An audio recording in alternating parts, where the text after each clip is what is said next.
you choose subjects which surprise people. If we look back at the entire filmography, there is too much of diversity. I used to always say the project should be the one put up front, the work should speak for itself. I should not be highlighting me. Prove a point, to give a message. None of that actually factors into my thinking. I believe it got a standing ovation in Wales. I believe so too. And I wasn't there. You wasn't there. I was traveling. I couldn't make it, unfortunately. But yes, I heard that they loved it. People make the mistake of saying Indian cinema, they think Bollywood. No. The term Indian cinema means cinema from India. Right. Bollywood is a part of that.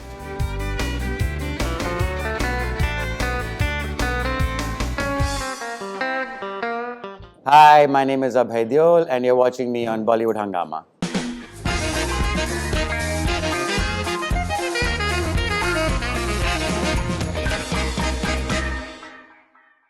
It's always exciting and very, very interesting to talk to Abhay Deol. And after a million Zoom call interviews, we are finally back to talking one-on-one. Pleasure having you back with us. It really feels like a million On Bollywood. Zoom calls, doesn't it? And that too, like I think across continents and all that. Because I know you were time in zones US as or well. something, yeah. It's been quite a time for everybody on the planet. What an event. Of course. To have every person on the planet affected by the same thing. I think it's fascinating in a way. Right. It's never happened in human history.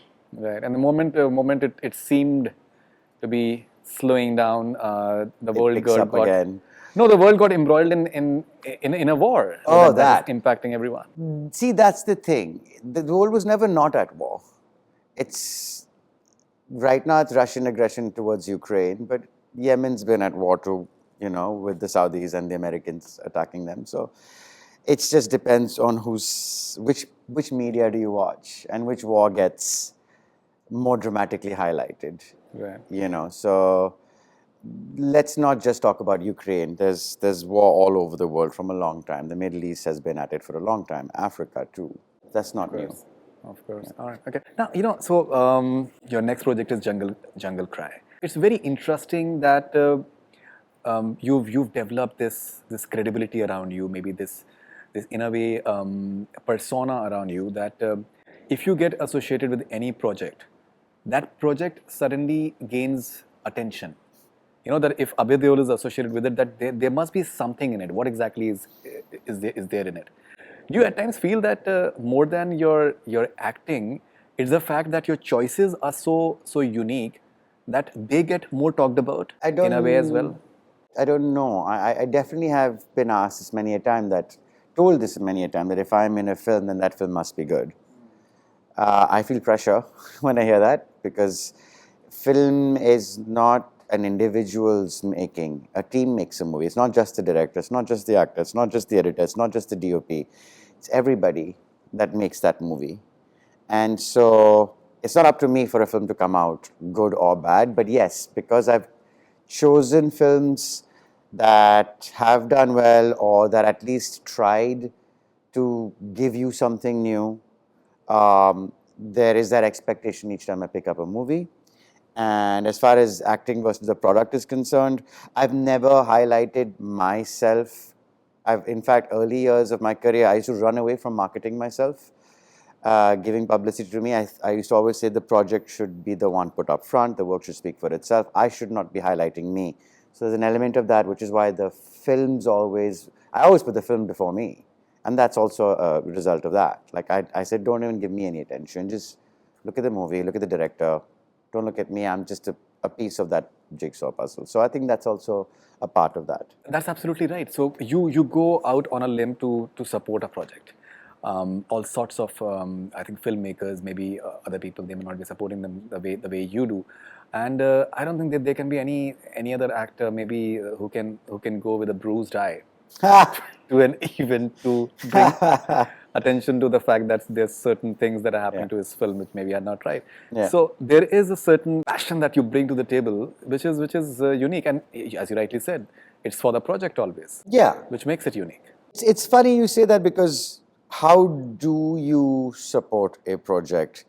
Is it like how I'm doing now, showing up and doing the marketing and everything that's required for it? Because back in the day when I first started, I thought that marketing, I don't want any attention on me. So while I'd made those movies and I put my full 100% into it, whether it was supporting the product, the story, getting finance for it, finding a director for it, going the distance to perform for it, I would not show up for marketing it because I thought, no, that's wrong. Because I believed that would take away from the product. So on that superficially, and I've been gaslit enough times by people in the industry and directors I worked with, seemed almost like, oh, I don't care.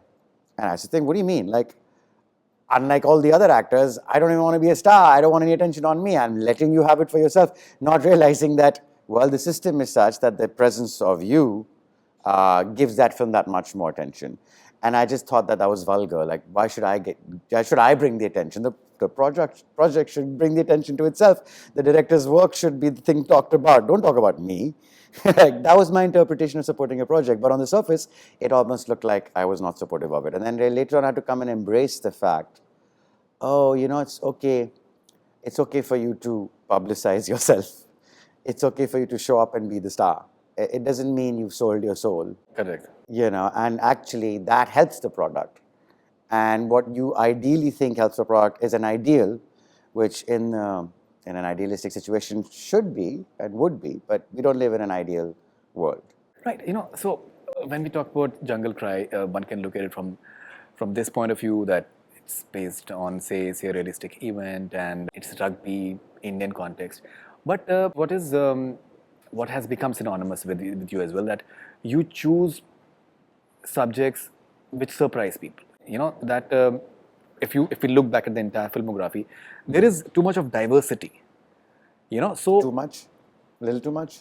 You don't want that much? no, I love it. I'm kidding. But you know, I think it's I'm your kidding, choice. I'm kidding. So what I'm trying to say is Yeah. that for me personally, as a viewer, I'm looking at the context of Jungle Cry. Mm-hmm. You know, and why is it that this guy must have chosen it? Okay. So Okay. Okay. So because ultimately it's a story that you're relating to. People can have different reasons for watching any content whatsoever. But as far as you're concerned, you choose different maybe contexts, and that makes it interesting as stories for the matter. Has there been like a conscious sort of decision on you for you to be different, or has it just happened organically? Actually, I get these certain questions asked all the time.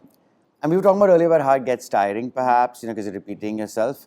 But these questions are never tiring because I'm always fascinated why I am still such an enigma. Because for me, it's very simple to answer that, which is that I'm only doing what, and I guess people don't have I had the luxury or the privilege to be able to do it, and people don't have that, is I do the things I believe in. Like if I think, okay, this is something I believe in, it's not about good or bad. It's coming in and holding. It's authentic to me. I'm authentic to it, and it is authentic to me, and that's why I do it. There's no deliberate, reason to prove a point, to give a message. None of that actually factors into my thinking. It's like when you walk into a shop and you pick that product which you find attractive because you like it. You're not picking it up because you're trying to say, oh, this is me, this defines me. No, you're saying like, oh, I like the color, I like the fit. Those are my reasons. Never a conscious decision to say something or prove something, no. But it comes across like that because I was consistent. And I think that's the other thing, is the consistency perhaps has made people ask this question over and over again, because I didn't move from the position I was in. I was pretty rigid in that, so to speak. I'm a lot more open and fluid now because it's a changing world. But I joined this industry in an environment where they were really rigid. And I guess, no, a hero has to look like this, a film has to be like that, this is the formula. And so I became rigid myself. I was like, no, a hero does not have to be like this. A formula does not have to be, And so I had to hold on to my rigidity to fight other rigidity, so to speak. And now that they're opening up a little bit, 10, 12 years later, I'm also a little bit more open because I realized, okay, now they're open to me, or the ideas that I had. Even if not me, but at least the ideas that I had, they are open to. And so now I'm open to them. You see what I mean? Okay, so since you started with, say, a director like Imtiaz Ali, like a very fine writer as well, was it like a good start in a way? Because Imtiaz has his own thoughts. He believes in what he does, and he likes experimenting, and yet he's mainstream, and yet he's offbeat. Was it like a good start in a way? Socha na tha? It's a weird question. Did you like the movie? I think everyone did. Then it was a good start. In terms of the sort of choices that you made over the years, and in terms of being like a clutter breaker, or maybe how you did not want to follow the formula. Yeah. So I'm saying from that context. I'm not. Ask your question clearly. Are you saying that do I regret my choices? No. I'm not. Did the start happen on a positive note, and maybe that emboldened you in making the sort of choices that you did thereon? Was it a positive start, you're asking? I loved Sochana Tha. I still do. I wouldn't have, if I had to redo it all over again, I would still do that film as my first film. Clearly, it's a positive note. As far as my experiences have been ever since then, and the journey I've taken, it's been a response to my way of thinking and being. And that's true for all of us. If your question is, do I have any notions now, whether that was positive or negative, in retrospect, you can bring all sorts up. This is positive, that was not. This is negative, that was not. The question is, would you do it all over again exactly the way you did it? And if I didn't do what I did back then, I wouldn't be the person I am today. And I'm very happy with who I am today. And now Absolutely. So it's not as simple as positive or negative. It's about embracing who you've been and what you've done. Do I have any guilt? I don't live with guilt. Because I've always been, whether right or wrong, I've always been transparent. So is it negative that I was wrong at times? No, we're only human. Okay, so talking about Jungle Cry, what is the motivation for doing the film? Do you also follow like a gut instinct while reading a script, and you feel like that maybe this is something that I want to do? I always follow gut instinct. It's gut. Like I remember when I met Dibakar Foy, Lucky, I hadn't seen his first film at that time, and he just gave me a pitch. My gut said, do it. I knew nothing about him, about his work. I just liked the guy. I liked his idea. So it was the gut speaking. It was similar with Imtiaz. So I do go with the gut. With Jungle Cry too, it was similar. Of course, by the time Jungle Cry came along, it had been a long time since I was in the industry. And going by your gut seemed like a luxury by then. So a lot of it was, all right, what is the story about? I liked the script. I liked Sagar. What is it trying to say? It checked all the boxes for me. It was interesting. The character was interesting. It was a world, I think, fact that it's a true story.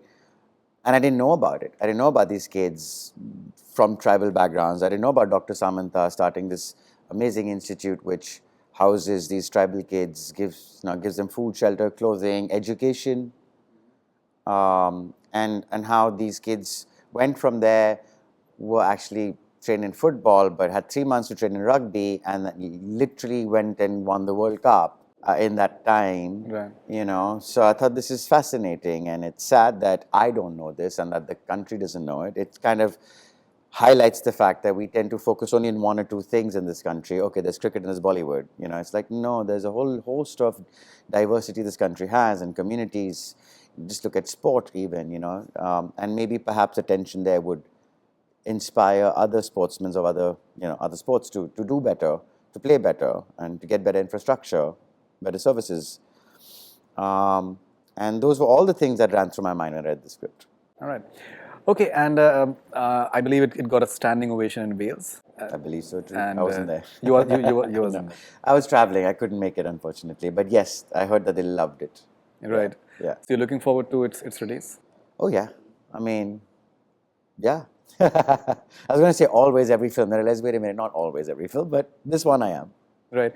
So now, with your sort of experience, do you in hindsight just think about the fact that quite a few of your films, if they would have had like a direct, like say OTT release, for example, they would have had like a far bigger audience. And the fact is that the way good projects they're marketed as well, without any biases, which is fantastic as well. And there is no prejudice anymore that. Because earlier it used to be that if a film released on satellite directly instead of having like a big screen release, it used to be looked at that maybe कुछ film में कमी होगी इस वजह से directly satellite. Now you can't even talk about that because there are movies which are doing exceptionally well. Yeah. And there's no language barrier. You can have like a Malayalam film and it can do exceptionally well. Say in Yeah. 30 countries, it can be trending. Correct. Do you find that like a fascinating phase in a way? Well, technology is the great disruptor. So I was in any case disrupting Bollywood by throwing in the films I was making back in the day when I started and ideas that I was throwing at them. It was disruptive, which is why I got such a reaction that was somewhat strong against it, because they didn't, no one established wanted disruption, because things are good the way they're going. Why do you want to disrupt it? And then technology comes along and does the same thing. So for me, I was like, oh, great. Now I have some support. It was on my own at one time, and now looks like the infrastructure for disruption is here. And people like myself might be embraced for who they are and not be shaped and honed to what the powers that be want them to be. Right. Does that make any sense? Right. So you said that you didn't want to be a star, and you wanted the project to be highlighted. An interesting part is like when we see the way the OTT platforms are functioning, they are highlighting the writers. They are making stars out of actors, for example, and because it is etched so beautifully that the characters, they become very popular. Do you in a way find it fascinating? Do you find that writing it's getting its due now? Definitely much more than before. I mean, you have to know this fact, which is the writing department within, let's just say, Bollywood, was always just treated like a stepchild.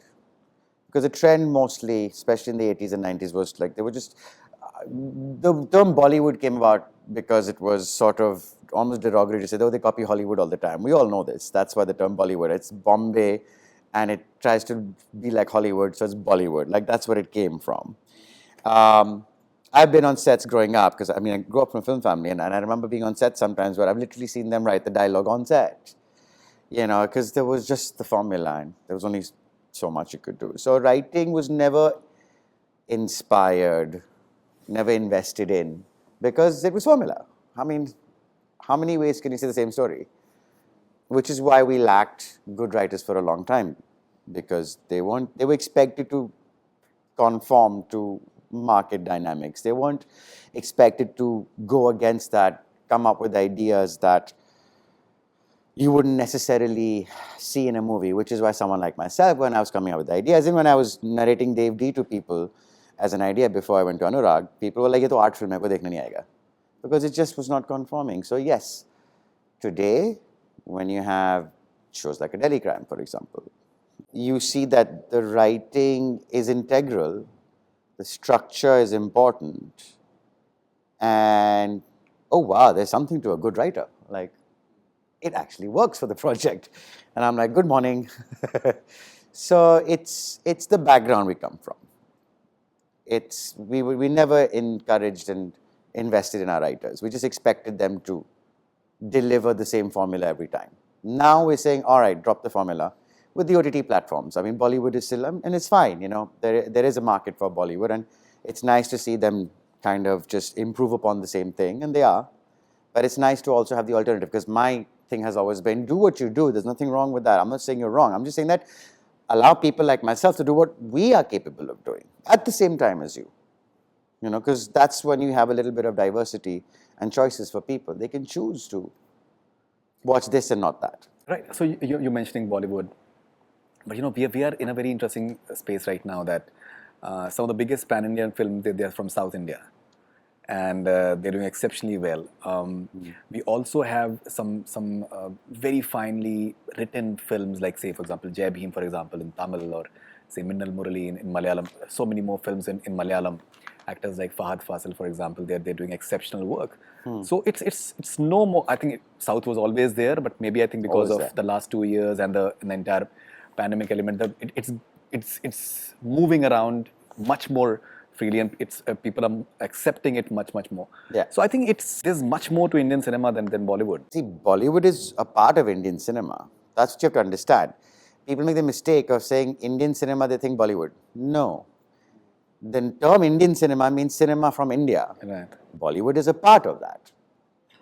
And that answers your question. So is Tamil cinema. So is Bengali cinema. So is Punjabi cinema.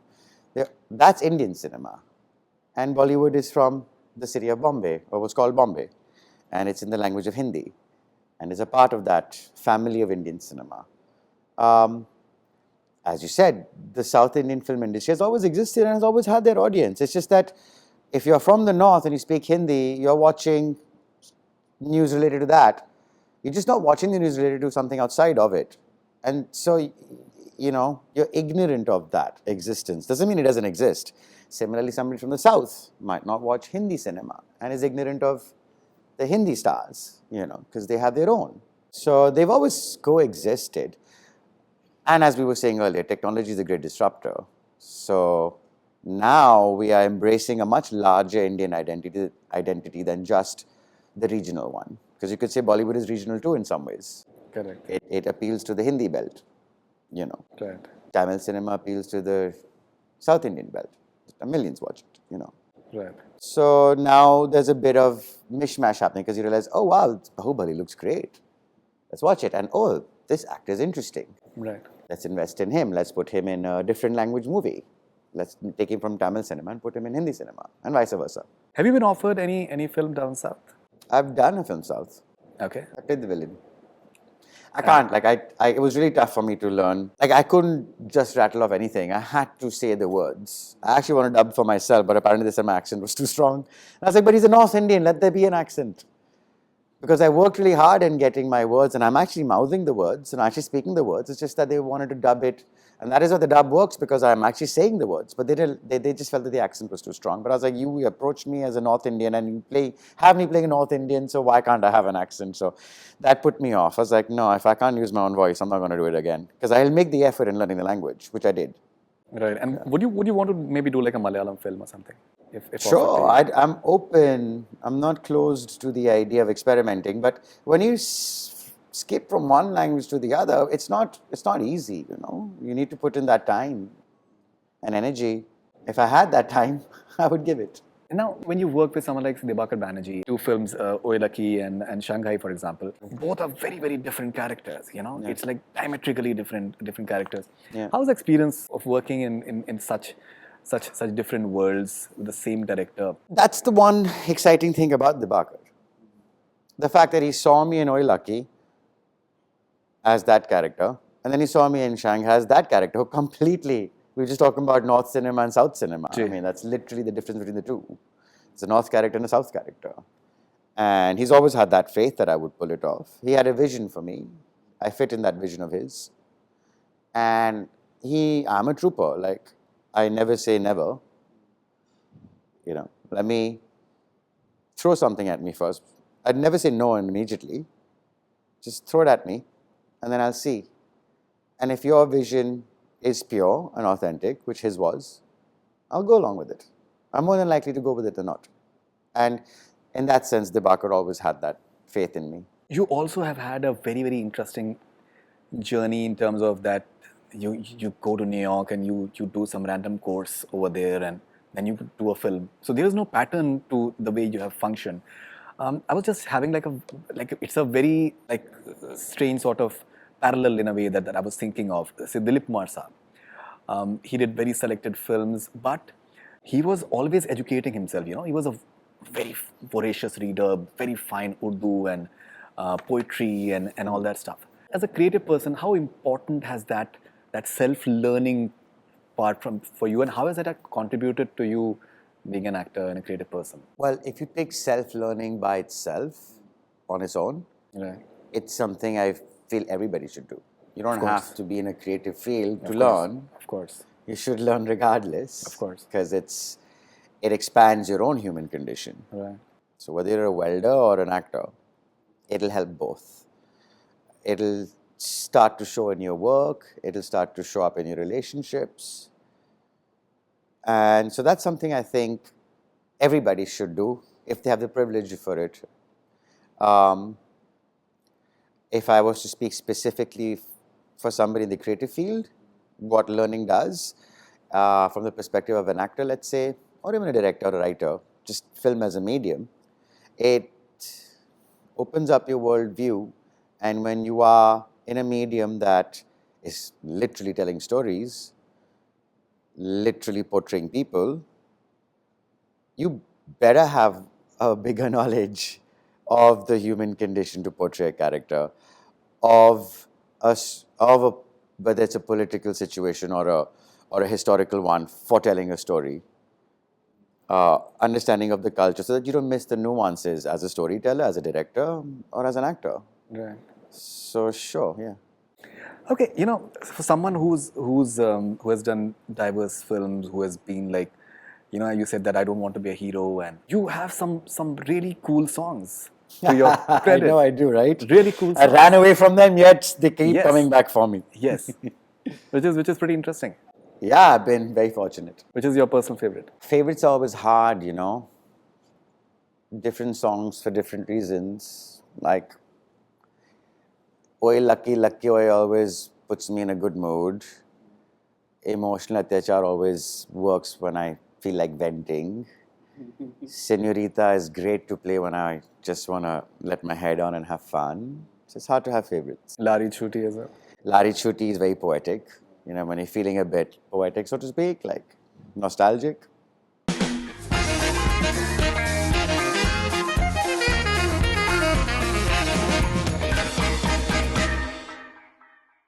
Hi, my name is Abhay Deol, and you're watching me on Bollywood Hungama.